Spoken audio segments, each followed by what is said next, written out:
नमस्कार मित्रों, red over green के नए संस्करण के साथ मैं आपका होस्ट कर्नल उत्कर्ष राठौर आज इजराइल चलते हैं, जहां पिछले एक साल से इजराइल हमास, इजराइल हिजबुल्लाह के बीच में भीषण युद्ध चल रहा है।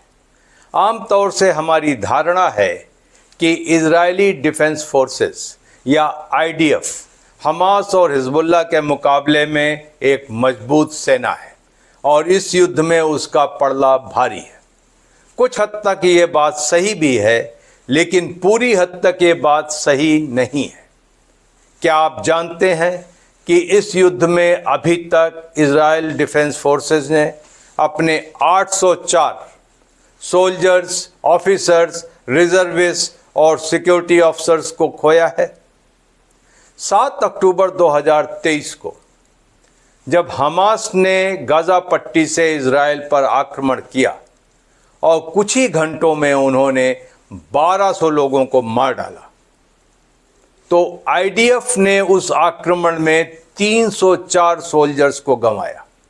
महज चंद घंटों में इजराइल डिफेंस फोर्स के 304 सोल्जर्स मारे गए थे और इसीलिए आईडीएफ का रवैया हमास के खिलाफ इतना सख्त है कि पिछले एक साल में गाजा पट्टी के अंदर कोई 44,000 लोग मारे जा चुके हैं। 7 अक्टूबर को ही हमास अपने साथ 251 लोगों को बंधक बनाकर ले गया। अभी तक 109 लोग छोड़ दिए गए।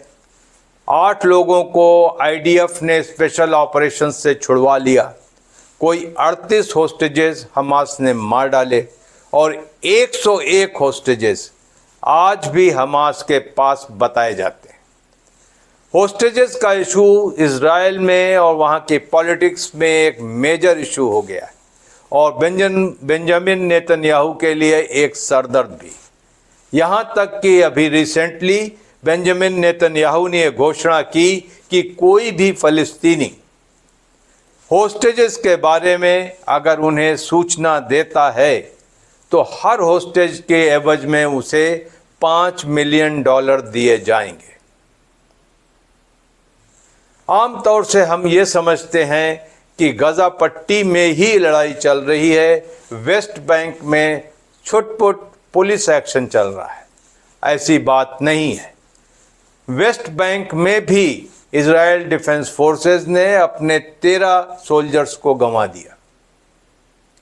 27 अक्टूबर 2024 को इजराइल ने हिजबुल्लाह के खिलाफ नॉर्दर्न इजराइल से ग्राउंड ऑपरेशन लॉन्च किया और काफ़ी कैजुअल्टीज उठानी पड़ी। यहाँ तक कि इजराइल में अक्टूबर 2024 को ब्लैक अक्टूबर कहा जाने लगा है, क्योंकि उस महीने में इजराइल डिफेंस फोर्सेस को 64 कैजुअल्टीज हुई और 16 सिविलियन भी मारे गए। तो इस तरीके से टोटल 80 लोग नॉर्दर्न इजराइल में एक महीने में मारे गए। आप जानते हैं कि इजराइल डिफेंस फोर्सेस में आदमी और औरत दोनों साथ सर्विस करते हैं।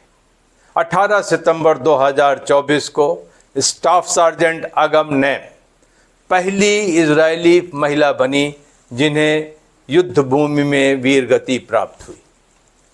वो गाजा पट्टी में एक ऑपरेशन के दौरान मारी गईं और वो इजराइल फोर्सेस में एक पैरामेडिक थी।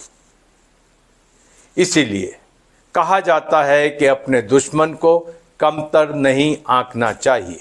कमज़ोर से कमज़ोर दुश्मन अगर मुकाबला देने पे उतारू हो जाए तो एक अच्छी फाइट दे सकता है और इजराइल डिफेंस फोर्सेस इस बात को दोनों फ्रंट्स पर एक्सपीरियंस कर रही हैं। चाहे वो हमास हो, चाहे हिजबुल्लाह हो, उनके लिए मुकाबला आसान नहीं होने वाला है। आज के लिए सिर्फ इतना। बहुत जल्द मुलाकात होगी। तब तक के लिए जय हिंद।